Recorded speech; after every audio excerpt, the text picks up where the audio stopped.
Welcome, everybody. How are you? All right. So, how are things? So we were talking backstage, and we set up this panel to talk about regenerative medicine and how we navigate it as an industry. Number one, and some of the specific things that are going on, and I quickly said, you know what, the main thing that people that want to hear about is PDGF, which has kind of been a hot topic, something that both Leslie and Julie, you've been right in the middle of. For those of you who don't know, we'll set the context a little bit, but this has been kind of a really, really divisive, controversial kind of topic that has caused some waves. Very controversial. Well, it has been, for sure. For sure. But I feel like there's some controversy, but then a lot of people are aligned on, and it just kind of gets, let's get into that. Let's describe it. So what I would love to do is, just in case there's some folks who maybe aren't quite up to speed on what the whole controversy is and why we're talking about this and maybe not some other types of, whether it's exosomes or whatever it is. PDGF, platelet-derived growth hormone, which factor, that's why I'm a lawyer and not a clinician, is being injected, and it's causing these incredible results. And that's where the controversy arises from. Leslie, I want to start with you first to talk about, and we're going to get to you in a second, but I want to talk to you first.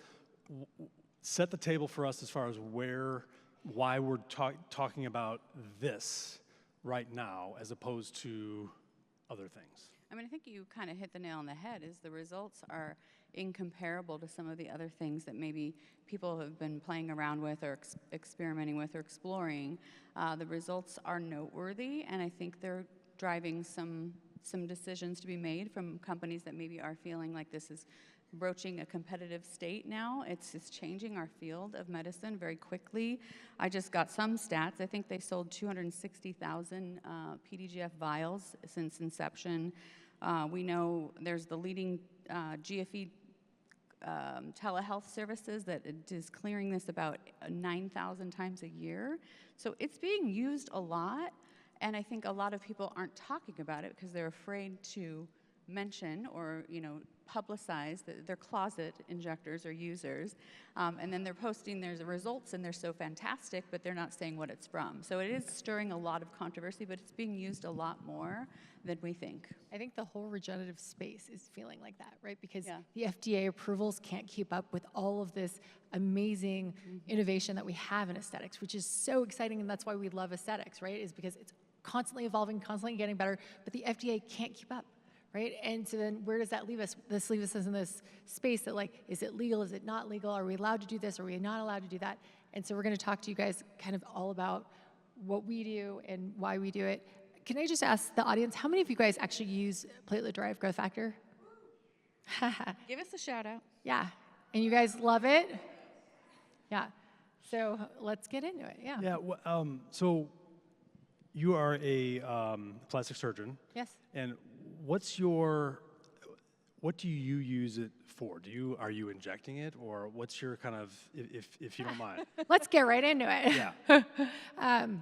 Yeah, there's no fluffing period, I guess. Not at all. Yeah, we only have 26 minutes. Yes, we only have 26 minutes. So I use it for exactly what I think it was intended to do. It boosts my results. It stimulates collagen. It's a regenerative product. If you look at the studies that have been done in orthopedics, in wound healing, in diabetic foot ulcers, all of these things, if it can do that to a sick patient with sick tissue, what can it do in a healthy patient, right? And that's what's exciting about all of this, is that if we can stimulate and use what has been documented and tested and published from other aspects of medicine, why wouldn't we bring it into our space and use it for what we need it to do? Because as a plastic surgeon, as someone that operates, that ablates tissue every day, if you guys know me, subtle is not my thing. Why get out of bed if you're not going to have real results, right? So, CO2, erbium YAG, microneedling, everybody needs something to be done to the actual tissue, right? And we need something powerful that they can actually see the results. I don't think you actually answered the question. Oh, I'm sorry. Do you inject it? Oh, okay, so are the police outside? They better be strippers. I have a good lawyer. You don't have to answer if you don't feel comfortable. No, I'm not going to. No, I'll be honest with you guys. Have I injected it? Yes. Do I do it often?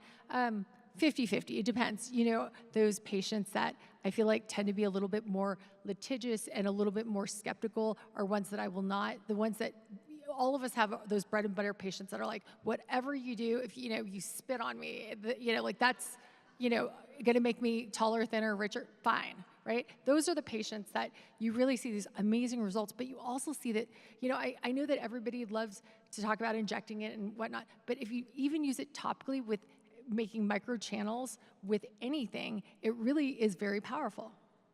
So primarily topically, but you do some injection. 50, yeah, Okay. yeah. But I think it's really sad that so many of the people I talk to tell me, Julie, I love it. I'm doing it on the down low because of the social media bullying that's happening. And it's really, really inflammatory. And it makes me sad because in order for us to all have standard of care, which is extremely important in all of our states, if everybody's doing it on the down low, even though it's perfectly okay to do in their state with their credentials and their training, it's really, really sad that that's the way our aesthetic medicine field is going. So, And you're right. How can we create that standard of care if everyone's doing it in the closet? Right, everyone's doing it and not sharing what they're publishing, doing, they're not what doing their all these protocols things. are. That is Yep. how we develop standard of yeah, care. and think about some an area that's very unsafe, like the forehead. To me, I like having an alternative procedure to do that does not. I know it's not going to cause blindness. I know it's going to be very, very safe because I've been practicing on it for a couple of years now, and I see these great results. And I'd love to be able to offer that to my patient. I mean, first of all, I think we can all agree. The bullying and any of us being against one another is not helpful. We have so many things that we need to be focused on. That is just counterproductive. It saps the energy out of us. I couldn't agree more. That's very disappointing when I see that. It doesn't make any sense. Sam, you're awfully quiet down there. I think I know how this is going to go, but I would love to ask you. You are the attorney at the table. I'm a recovering attorney, so I don't include myself in that. So I'm going to deflect this to you. What's the issue here? I hear what they're saying. It is effective. It has incredible results. Why wouldn't everyone use it, right? What's the problem? I've read some of the articles. It seems like a no-brainer. Let's just do it. What's the problem? I like how you made the attorney the bearer of bad news.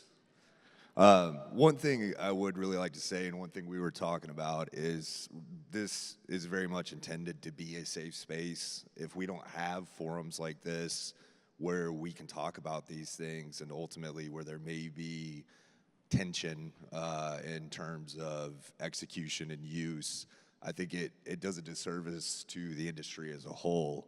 And so I was really excited when I got asked to be a part of this. I'm just the messenger. I'm telling you what the law says. So remember, as with anything that we talk about, our favorite phrase is it varies from state to state. So keep that in mind, please. Ultimately, the controversy is this.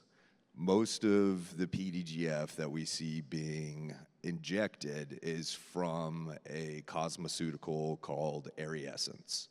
And cosmeceutical, while it sounds like a very made-up word, is actually something that's recognized by the FDA.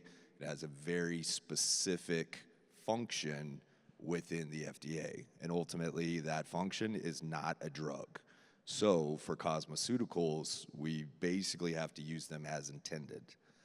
And what's happening is a portion of this cosmeceutical is being taken and it's being utilized via a different route, and that's exactly where the controversy arises.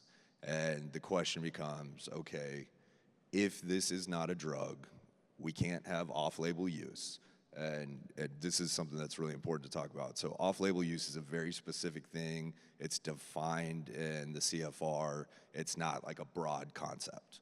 And so if we're utilizing this and it's unapproved, really what we have to do is look at state law, because that's what's going to drive whether we can have enough variance to be able to utilize the drug. And I think a lot of people stop at the first level of analysis, and they stop at the FDA level, and they don't look at what actually we're fighting about. And what we're fighting about is the treatment of patients. FDA, drug and devices, they don't really care when it comes to treatment of patients. And so any situation like this, what we're really more concerned about is the state law aspects, which... So even if it's unapproved at the FDA level, so we're not talking about off-label, if it's unapproved, so then it can still be used if the state law allows it. Can you talk about CAM a little bit? Yeah, absolutely. And so there's a variety of pathways that they can be used at the state law level. The most common one is, as Leslie said, what we call CAM, complementary and alternative medicine. And what CAM laws basically ask you to do as a practitioner is to weigh the therapeutic value of a treatment with the risk of harm to a patient. And so ultimately, when we're talking about CAM laws, one of the most important things that allow for utilization of something like injectable PDGF is going to be the presence of scientifically valid data that would support that use. Sorry. Makes sense. I was trying to get a water. No, you're good. But yeah, so I think ultimately that's kind of where the rubber meets the road on all of this, and it's become sort of a proxy for regenerative treatments as a whole, and we can't really do that. Like, we have to be careful. We have to look at individual treatments and both federal and state levels and see what they all mean on their own merits. And I think that's where a lot of the tension comes from, Right. is the lack of nuance in the discussion. And there's a lot of false information out there, right? There's a lot of people that are putting out misinformation, as we all know, and that's, scary for us as providers, right? Because the last thing we want to do is be in trouble with the state board or have a patient sue us and our malpractice say, hey, this is not standard of care, And as we all know, when we treat patients, there's not 100%, success rate or happiness rate, right? So if a patient wanted to come after us and we use this on them, it could be a problem. So we have to figure out where we feel comfortable as providers. I would just love to jump in on the state-to-state thing, because I remember listening to a lot of AmSpa stuff, and that does seem to be your mantra, state-to-state. I'm like, come on, give me more. But State-to-state, yeah. What I just want to say to you guys out here is, if you feel like this drug is important enough to fight for, you need to do your due diligence and find out what your state says and how you can use those complementary alternative pathways to be able to inject this. I just am going to read a little section of the California state. It says, since the National Institute of Medicine has reported it can take up to 17 years for best practices to reach the average physician, it's prudent to give attention to new developments, not only in general medical care, but in the actual treatment of diseases, particularly those that are not recognized already or not approved. So these boards have clauses and guidelines and pathways to be able to do this. You just need to find them. And if you want to be the best practitioner you want to be and you want to offer, then you want to work for this, you've got to work with an attorney. You have to work with your malpractice. You have to write the protocols to support this that is evidence-based. And by the way, there's 150 different medical articles that are written, human studies on this particular drug. It's been studied for almost 30 years. I wouldn't do this kind of work for something that doesn't have that sort of background. I know Julie feels the same way. I didn't fight for exosomes, and I haven't fought for these things because they don't have that type of safety data. So I think it's a little bit different than some of these other regenerative medicines that's out there that doesn't have that research and backing. So we're good. Back to him. As every lawyer has ever said, it depends. You know, and I want to say that I've been reached out to by about 5 people that have said they have recently been turned into their state boards, and all 5 were nurses. And I really do think you need to be ready and have all your ducks in a row if you're going to inject anything that is new. But for me, I don't inject PDRN. I don't inject exosomes. And honestly, I would never inject anything that wasn't wasn't tested in the United States by the FDA in a human body before I stuck it in a human body. So my rationale was that this is the exact same drug that has been used in GEM 21 in the human face and mouth. And it's the same lot numbers, the same syringe, the same everything. So I did my research in California and in Oregon, and both of those states, I got the green light, and it's been wonderful. And let's talk about GEM 21 because it's Yeah, a can new someone? finding. I would love for someone to explain what that is, and because it's a relatively new thing that folks are learning about. GEM 21 is one of the 4 therapeutic indications that PDGF is involved in or combined with. It is combined with a calcium product. It comes in a separate container. So if we decided to inject GEM 21 and mix it with saline, which has been tested and submitted to the FDA, the combination with saline, we decide not to inject it with the calcium, but to inject it with saline. Now we're broaching into an off-label use, because we are changing the route, and that's okay with the FDA. It's an implantation drug for oral maxillofacial surgery, and we're changing it from implantation to injection. So we're changing the route, but that's okay. We're also changing the combination, and that's still okay. And I just like to suggest the idea that when we inject 5-FU intralesionally, we are changing the route. It says directly on the bottle, IV use only. And then we are combining it oftentimes with Kenalog, with lidocaine, with another product that hasn't been submitted to the FDA as a combination, and we have protocols to support that as an off-label use of drug, which 27% of all drugs that are used off-label. So I think we have good guidelines and protocols to back this up, and that will be available. Thank you very much, George. Yes. Will be available for purchase for clinicians outside of the oral maxillofacial surgery in the next 2 weeks, which is something I really have championed for because it's going to be a lot easier, I think, to defend this as an off-label use versus an unapproved use when this is available. And the only reason it wasn't available, I think this is fascinating, is there was an exclusivity clause that was supposed to be guaranteed to just be for our dentistry friends. And now Dr. Lynch and his regenerative medicine group have decided to distribute it. So we can purchase that, which I think will change the trajectory of this discussion, personally. That's fantastic. You know, I think that one thing that I want to bring up, because I feel like all of you guys came here because let's debunk some myths. Like, let's some of that misinformation out there. Because, you know, if I were one of you guys out there, that's what I came to this panel for, is because I want to know, does it cause cancer? Does it, can people be infected by it? You know, you have to remember, you know, when they say human recombinant, what does that mean? You know, some people don't know what recombinant means, but it means it's lab made. There is no actual human tissue that is being injected or topically or anything part of this composition of platelet-derived growth factor. So that's something that I think is really important to distinguish. But let's talk about the other controversies. Does it cause cancer? Well, the Is it FDA illegal? said Am I going to no. get arrested? Can I put it on my website? Let's talk about some of that. Yeah. I think, like, what's the actual risk here, right? Like, what is the... Like, what are you risking when it you seems, yeah, it's all rainbows and I mean, unicorns, the right? risk But, like, is what's really the gonna be- actual, like, is there... Yeah, is in your there, darkest day, is this what's Right. going to What fry you? could- Is this what's going to take your what could metabolic- happen? Yeah, could a license be taken? Could you be Can you hurt a patient, right? you The hurt a risk is very dependent on your technique and your style of injection and your speed and all the things, which is why Julie is and it I are... though, Sam, or is. is it potentially a rogue investigator from a state that says, like Illinois, where they're sometimes frickin' crazy? Sorry, there's anyone from He doesn't mean it. IDFPR. But like, I'm from Illinois, but the investigators from IDFPR don't know anything. I guarantee if they found out someone was doing this, even to the most clinically sound level, they would freak out.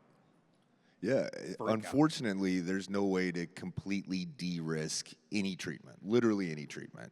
And so in a situation like this, the best thing you can do is make sure that, one, you're well educated in exactly what you're doing, and two, that you have made a plan where you tick every single box that can clearly be ticked, and create what we generally refer to as a defensible position. A lot of times, and more often than is probably comfortable, we are educating boards on treatments and the laws surrounding those treatments. And so I think the first really important thing to do is, if we do get, this, using your example, Alex, the rogue investigator, which happens. I mean, currently in Indiana, we have an investigator who's telling people things and issuing, complaints on advice that's clearly wrong. That happens all the time. And so if you do get these rogue investigators, or even an investigator who maybe it's born from a place of genuine misunderstanding, the important thing to do is just to have, one, done all your pre-planning, have all your preparation in place, and two, go to them, with your chin held high and be like, hey, look, let me tell you why this is not a problem. And that's the most important thing. And it's a good litmus test for any treatment, for any sort of competence test. And by that we mean, education, training, and experience. Because there's a lot of amorphous standards when we're talking about medical treatment. And so if you are comfortable, if you've done your diligence and can go in front of a board and say, I'm going to tell you why this is not a problem, you're probably in a good spot. Can I lose my license by doing this? Can they shut down my clinic? These are questions that I feel like a lot of you guys are asking out there. Yeah, boards are ultimately humans, and they're very difficult to predict.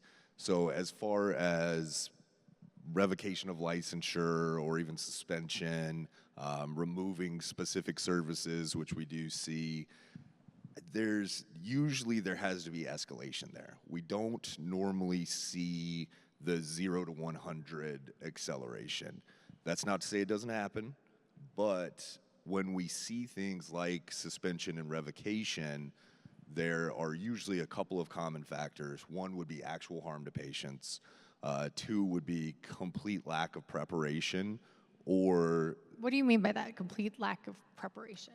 So, for example, if someone came to me and said, hey, Sam, I want to use PDGF, I'd walk them through the legalities of it, especially tailored to their state.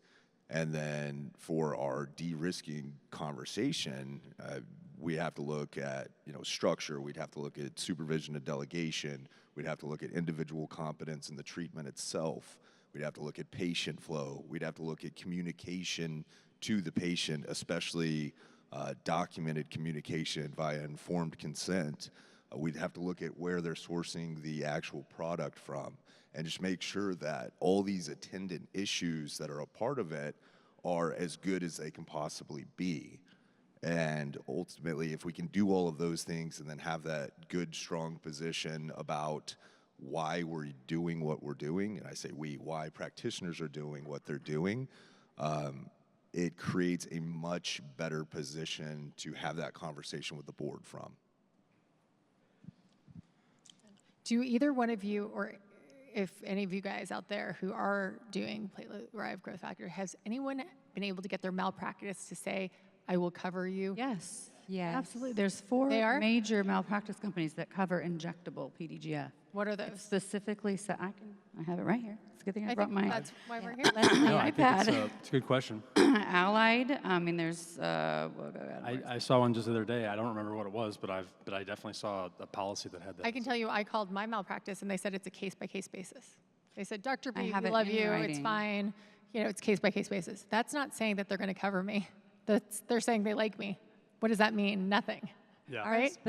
Our malpractice specifically has a line item that says Same. PDGF injections. Injections and topical. So MedPro, Pro Assurance, Admiral are the three, and MedPro has a various different.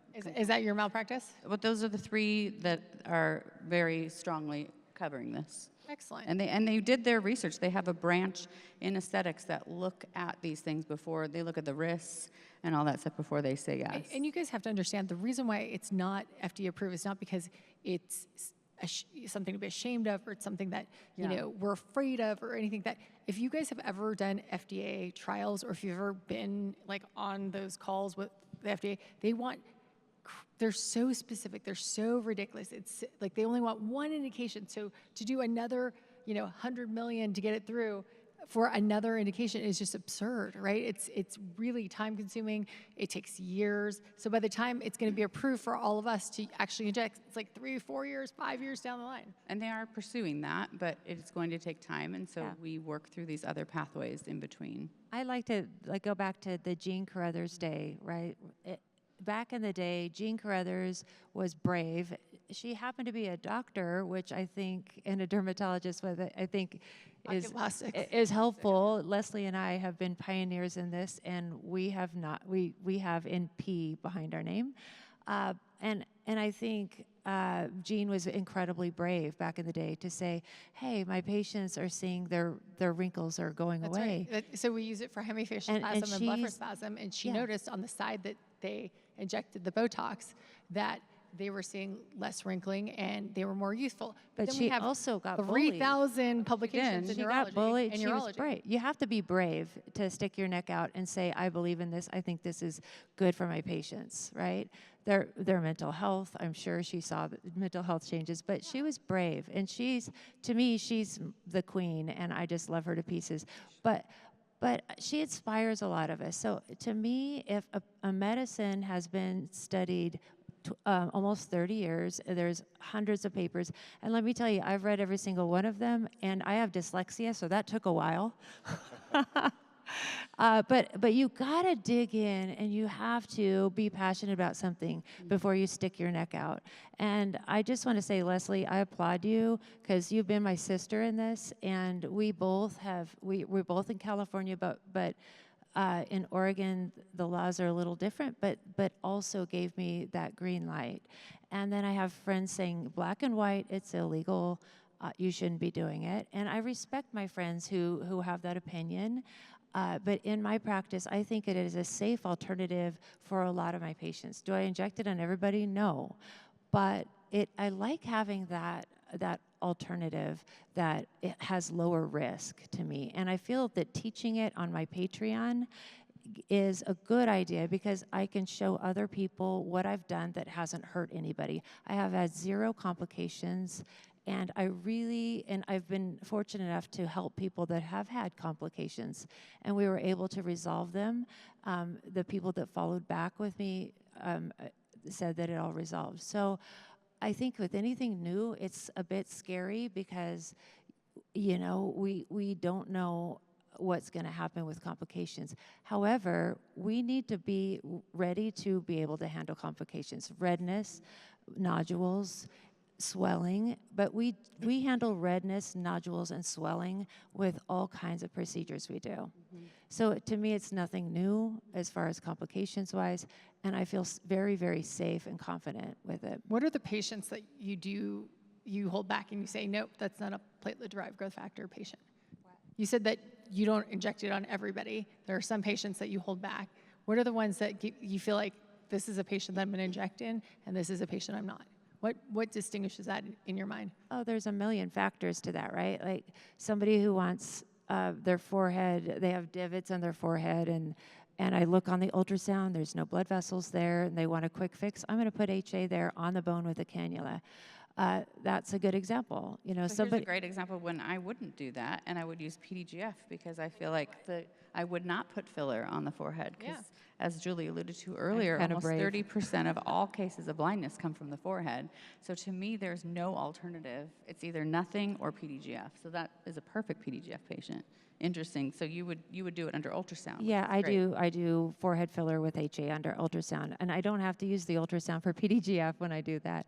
But there are some intricacies to it, and I love that that you have a training you have a training center and you're offering training for it that has CMEs. That's great, and you know, I want to do that too, but I frankly haven't finished it yet. I just think the training, and you and I are both passionate about this, with any new to market type of device, drug, or whatever, training is kind of so important. And I think it's part of that defense that you talked about, Sam, is you go to and you say, look, I didn't just learn this on YouTube. I took a class on it. I read all the articles. I wrote the protocols. We had it signed off by the supervising physician. If you are the supervising physician, you can't just sign that. You have to know what it is you're doing. Yeah, and that's why you need an attorney to even go over your protocols. Yeah. There's so many boxes to check, but if you're passionate about it, definitely please research it, check the boxes. But I think in 2 weeks, when we have Gym 21 available to purchase, I think it's going to be a lot less scary.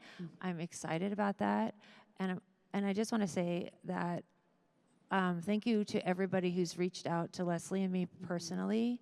You've touched our hearts because this has been very, very hard. Yeah.